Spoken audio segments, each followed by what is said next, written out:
Most tribes in Eastern Equatoria consider cattle as a source of bride price for marriage.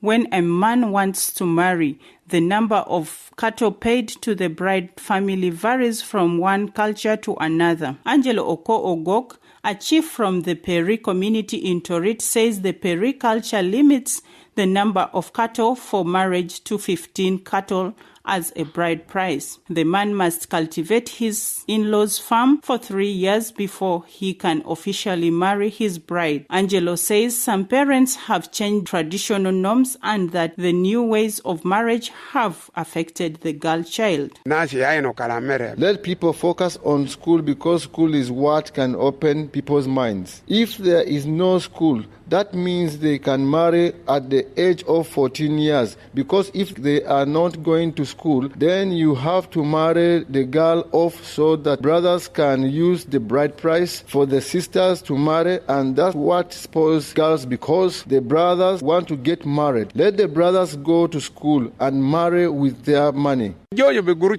Angelo Lotem Lolwai is another chief from Karinga Kapweta South County. He says the Toposa value relationship between a man and a woman who are getting married. He says cattle are paid as a token of appreciation according to the size of the bride's family. If the family for the girl is big, still you'll have to pay all of them. They will take 100 or 120 cattle. Those in the family who did not get will wait to be paid later. The man will come and say how many cattle he has. But most importantly is the relationship between the families. If the relationship is not good, even if you pay how many cattle, they will take back and the girl will be returned to their home.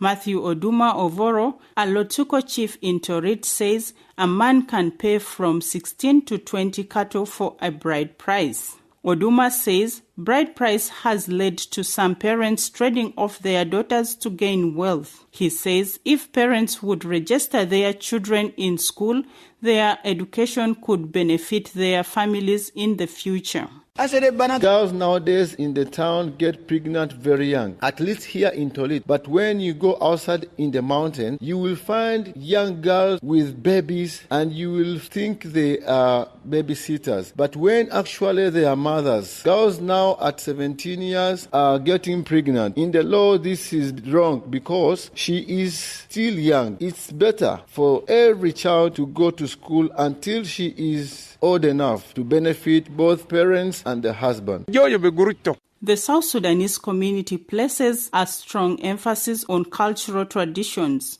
valuing them even more than religious practices. The 64 tribes in the country shares common cultural trends and have languages understandable to one another. Traditionally, South Sudanese men were allowed to have multiple wives, practicing polygamy, as long as they could afford to pay the bride price. For VOA News, I am Kaltuma Vanesa, reporting in Torit, Eastern Equatoria State.